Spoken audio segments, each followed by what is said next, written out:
शिवाय आता प्रांजलचं जगच नसेल, हा माझा शब्द आहे. मी ना कोणाशीच लग्न करणार नाही. झालं समाधान तुझं? ही अशी प्रांजल हवी होती तुला?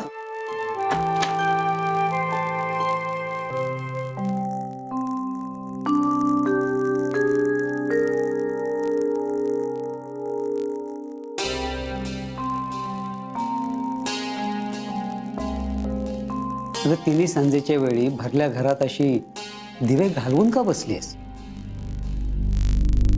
भरलं घर? मला तर हे घर कायम भरलेलंच राहावं असं वाटतंय. हो, तुम्हीच सांगा, माझं खरंच काही चुकतंय का? आता तू विचारलेस म्हणून सांगतो.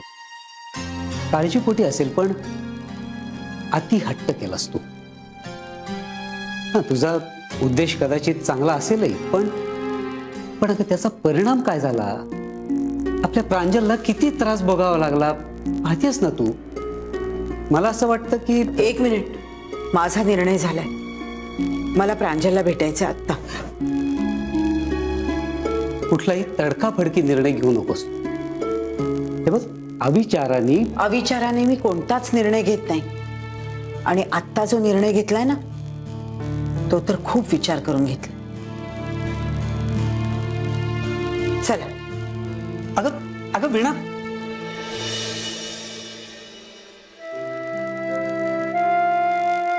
प्रांजल. हा मम्मा, मी इथेच आहे. इथे एकाच ठिकाणी बसून आहे. तू जोपर्यंत सांगत नाहीस ना, तोपर्यंत मी या रूमच्या बाहेर नाही जाणार. हा बघ, हा फोन बंद ठेवलाय मी, म्हणजे सगळेच प्रॉब्लेम सॉल्व्ह होतील ना. यावर येणारे रायाचे फोन कॉल्स नको, त्याचा आवाज ऐकणं नको, त्या आठवणी नको, काहीच नको. तू जसं सांगशील ना तसंच मी करेन मम्मा. मी तसंच करेन. प्रॉमिस. प्रॉमिस? हो. ठीक आहे. मग मी म्हणेन त्या मुलाशीच तुला लग्न करावं लागेल. वीणा, अगं ठीक आहे, तू म्हणशील त्याच मुलाशी मी लग्न करणार. मग ठरलं तर प्रांजल रायाशी लग्न करेल.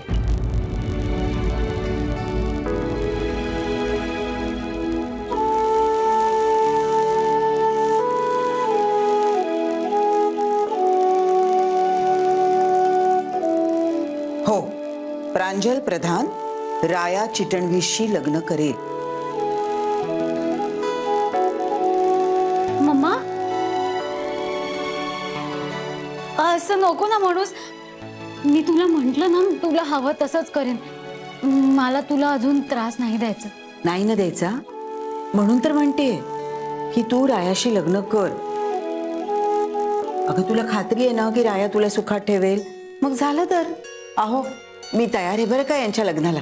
अगं वीणा, मग तुझी अट? अहो, आधी प्रांजलचं लग्न तर होऊ दे रायाशी, मग बघूया. म्हणजे तुझं हे मग आहेच का अजून? यांना ना आहे तो क्षण आनंदाने जगताच येत नाही. अहो, आपल्याला लग्नाची तयारी करायची आहे. खूप काम आहेत तुम्हाला लेकीच्या लग्नाची. मम्मा, तू खरंच ठरवलंयस असं? हो अगं प्रांजल, मी या जगात काहीही सहन करू शकते, पण तुझ्या डोळ्यात पाणी नाही सहन करू शकत. चल, डोळे पुस. अहो, मी उद्याच ना त्या दुसऱ्या मुलाकडे फोन करून त्यांना नकार देते आणि तुम्ही रायाच्या घरी फोन करा आणि उद्याच त्यांना बोलवून घ्या. अहो, केवढी तरी काम आहेत, किती तयारी करायची आहे. मुलीकडची बाजू आहे ना आपली. प्रांजल,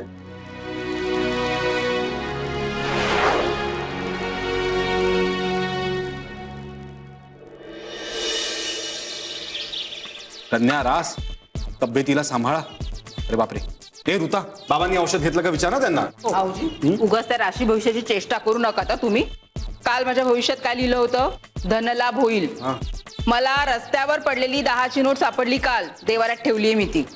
आता चहा घ्या लवकर, नाही तर गार होईल. आणि मग 17दा यालात गरम दे करून म्हणून सांगायला. बहिणी, रागावर नियंत्रण ठेवा. वृषभ रास, धनलाभ धनलाभ मला धनलाभ संभवतो आज माझ्या राशीत क्वचितच धनलाभ असतो ऋता खरं सांगतो वा वा वा हॅलो हा बोलतेय काका हा? मला खरंच वाटतं हे सगळं खरं नमस्कार होईल? अगं, बोला ना. तुझ्या सासूबाईंनी सांगितलं ना त्यांना काल 10ची नोट सापडली म्हणून मग मला आज काहीतरी धनलाभ होणार काय हो हो सांगते हो हो येतो आम्ही हो अच्छा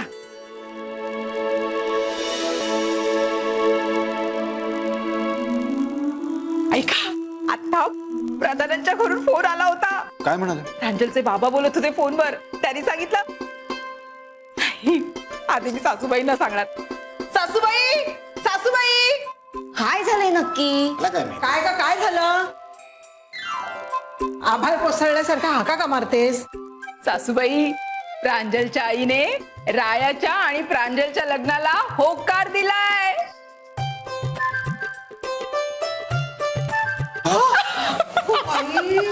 हा सूर्य कुठे उगवला त्या बाईने चक्क होकार कळवला हो ना माझा तर अजूनही विश्वास बसत नाहीये आणि आजच आपल्याला भेटायला पण बोलवले त्यांनी घरी वा हे बघा रायाच्या भविष्यात लिहिलंच आहे गोड बातमी कळेल बघा मी आत्ता आले जगात देव आहे या चिरंजीव राया आज तुझ्यासाठी मी सोडे घालून वांग्याची भाजी करणार आहे वा का काय झालं साखर घ्या आधी. मला नक्की कळेल का काय झालंय प्रांजलच्या बाबांचा फोन आला होता त्यांनी सांगितलंय तिच्या आईने तुमच्या लग्नाला संमती दिली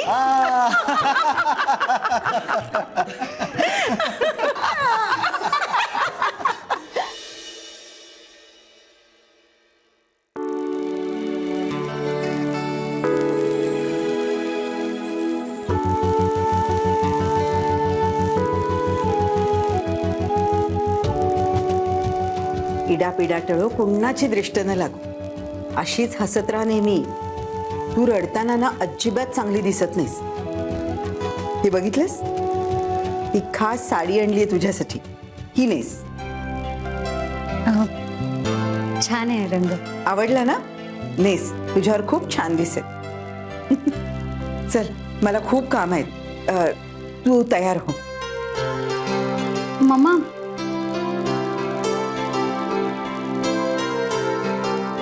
थँक्यू अगं प्रांजल मी तुझी आई आहे आईला कधी थँक्यू म्हणायचं असतं का मुलीच्या सुखातच आपलं सुख शोधायला हवं हे कळायला मला थोडा उशीर झाला असं नाही ग म्हणजे माझं पण चुकलंच ना हे बघ जे झालं ते झालं आता आपण नवीन सुरुवात करायची असं ठरवलंय की नाही थोडं तुझं चुकलं थोडं माझं चुकलं फिटमफाट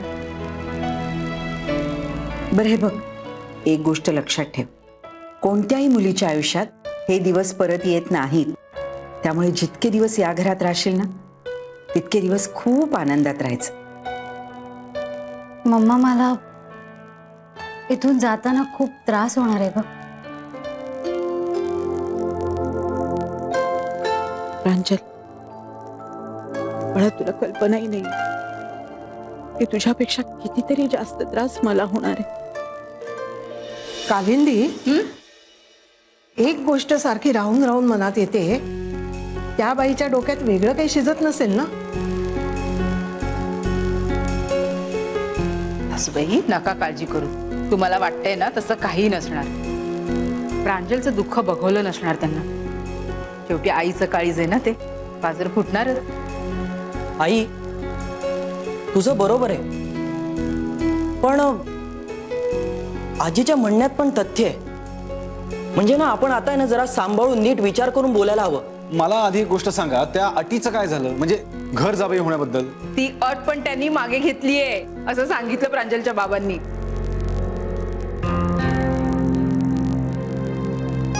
म्हणजे कठीणच आहे हो म्हणजे इतक्या सहजासहजी आपली अट मागे घेणारी बाई वाटत नाही ती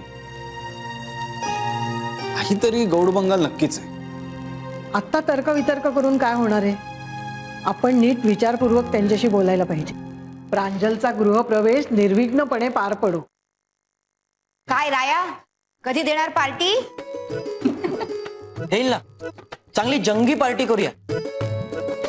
पण आज तिकडे काय होतंय ते तरी बघू. आणि हो आई, मी तसाच तिकडनं साईटवर जाईन. माझं जरा महत्वाचं काम आहे. आलोच मी. देवा, सगळं नीट होऊ दे रे बाबा.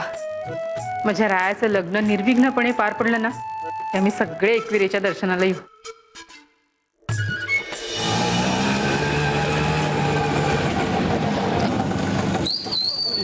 किती झाले?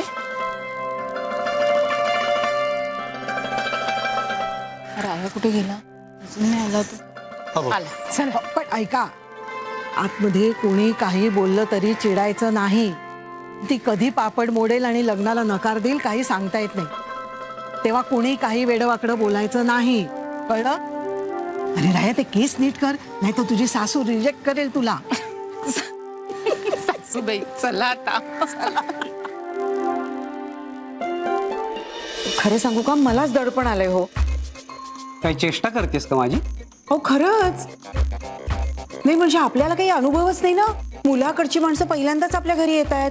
त्यांच्याशी कसं वागायचं, कसं बोलायचं काही सुचत नाहीये मला. अगं त्यात काय अवघड आहे? आणि तुला काय अवघड आहे वीणा? नाही, तू फक्त एकच कर. जे काही तुझ्या मनामध्ये असेल ना, ते अगदी मोकळेपणाने कुठलाही आडपडदा न ठेवता बोलून टाक. खूप साधी लोक आहेत ती. त्यांचं कसलं दडपण घ्यायचंय? ठीक आहे. अगो बाई शांता, जरा दरवाजा उघड. मला वाटतं आलीच मंडळी.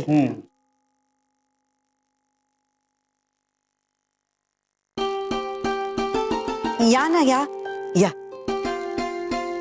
नमस्कार. नमस्कार. नमस्कार. अगं शांता, बघत काय उभी राहिलीस? जा ना, पाणी आण, चहाचं बघ, जा पटकन. या ना, आत या. या या या. या ना आजोबा, या. आजी या. बसा.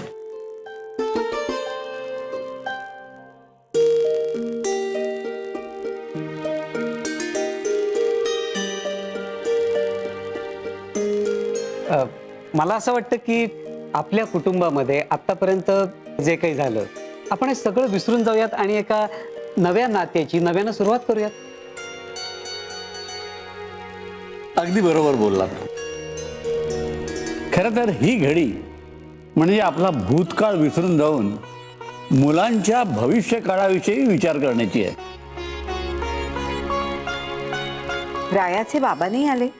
ते ऑफिसच्या कामासाठी पुण्याला गेलेत, त्यामुळे नाही जमलं. अगो बाई, पण मुलाच्या लग्नाची बोलणी करायला मुलाचे वडील हवे होते नाही?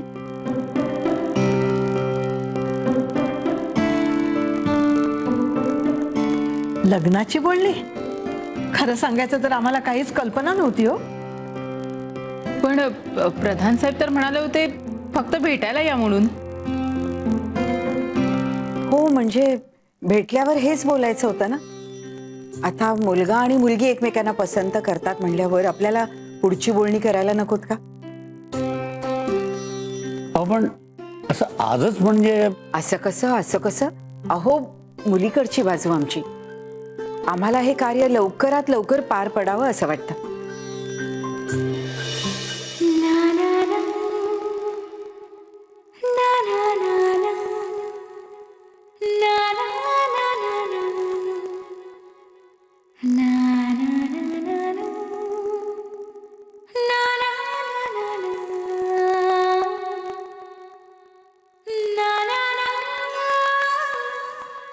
ये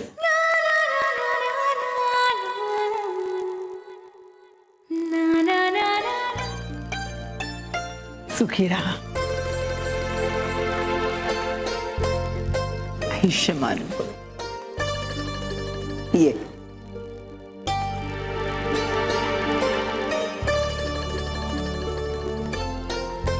हा, घ्या घ्या.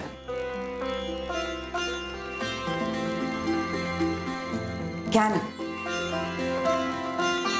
नक्षत्रासारखी आहे हो तुमची प्रांजल. अहो, आमची कसली, आता तुमचीच ना ती. थोडेच दिवस राहणार ती आता आमच्या घरात. मी काय म्हणते, आता आपण लग्नाची तारीख ठरवूनच टाकूया. तारीख आत्ता? नाही, कसं आहे, एकदा लग्न ठरलं की होऊन गेलेलं बरं ना. म्हणजे मी माझ्या मुलीला अशीच किती दिवस ठेव? नाही, आपण सगळे समजून घेऊ, पण लोकांचं काय? मला पटतंय तुमचं, पण रायाचा आत्ताच बिझनेस सुरू झालाय, जरा जम बसायला वेळ लागेल ना. ईशा, अहो बिझनेसचं काय, हळूहळू जम बसेल, हो की नाही हो? नाही, माझा बिझनेस सेटल होईपर्यंत मी लग्नाला उभा राहणार नाही.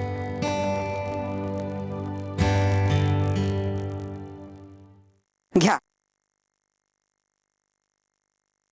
मग कठीणच आहे बाई. म्हणजे मी माझी अट मागे घेतली होती, मग तुम्ही तडजोड करायला हवी ना.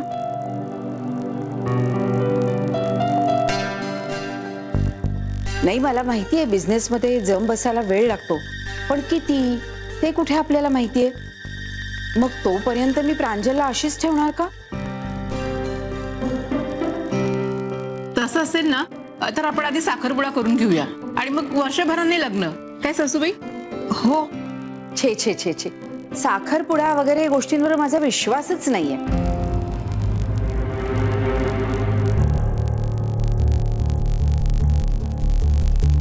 आपण लग्न लावूनच मोकळे होऊया. अहो पण नाही, तुम्हाला नसेल पटत तर मग प्रश्नच मिटला. मग आता पुढे बोलणी करण्यात काही अर्थच नाही ना.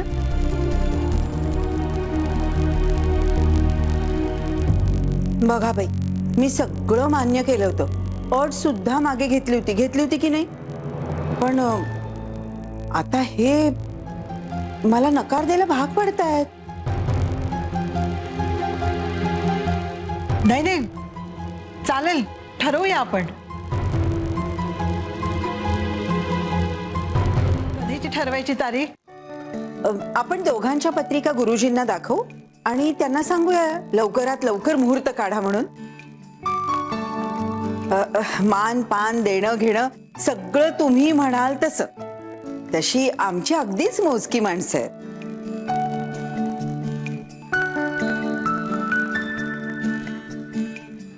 खरं सांगू का, आम्हाला कुठलाच मानपान नको, फक्त तुमची ही नक्षत्रासारखी मुलगी आणि श्रीफळ द्या म्हणजे झालं. चला, म्हणजे ठरलं तर सगळं. अजून एक गोष्ट, नाही म्हणजे लग्न ना आपण अगदी साध्या पद्धतीने करूया, अगदी घरच्या घरी. ठीक आहे, आम्ही घरी जातो आणि घरच्यांशी बोलून तुम्हाला कळवतो. पण रायाची पत्रिका मात्र जरूर पाठवा, म्हणजे तारीख पक्की करता येईल. मग निघू आम्ही. चला. चल. एक मिनिट, अजून एक गोष्ट.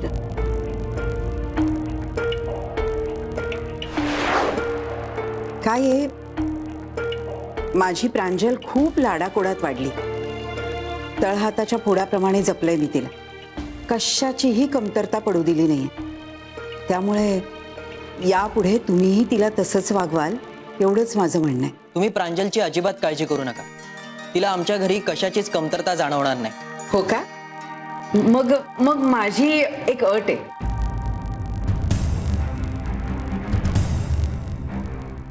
म्हणजे काय की गेल्या काही दिवसात ना प्रांजल खूप रडली आणि या जगात मी काहीही सहन करू शकते, पण माझ्या लेकीच्या डोळ्यातलं पाणी नाही सहन करू शकत.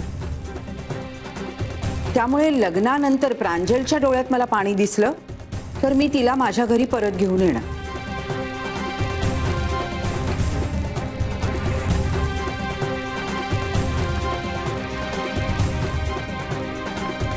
आणि राया, तुम्हालाही हिच्या बरोबर इथे यावं लागेल.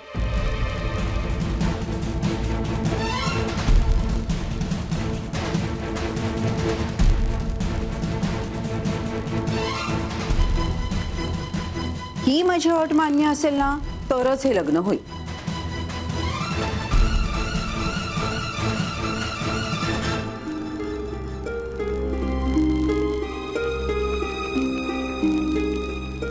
मला ही अट मान्य आहे. कारण माझी पूर्ण खात्री आहे, या घरात मला कधीच कुठलाच त्रास होणार नाही आणि माझ्या डोळ्यातून कधीच पाणी येणार नाही.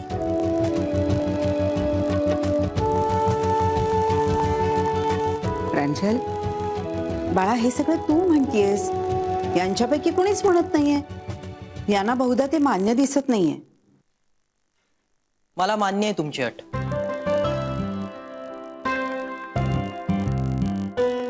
मी तुम्हाला शब्द देतो, ज्या दिवशी प्रांजलच्या डोळ्यात तुम्हाला पाणी दिसेल त्या दिवशी मी प्रांजलला घेऊन इथे तुमच्या घरी घर जावई म्हणून राहायला येईन.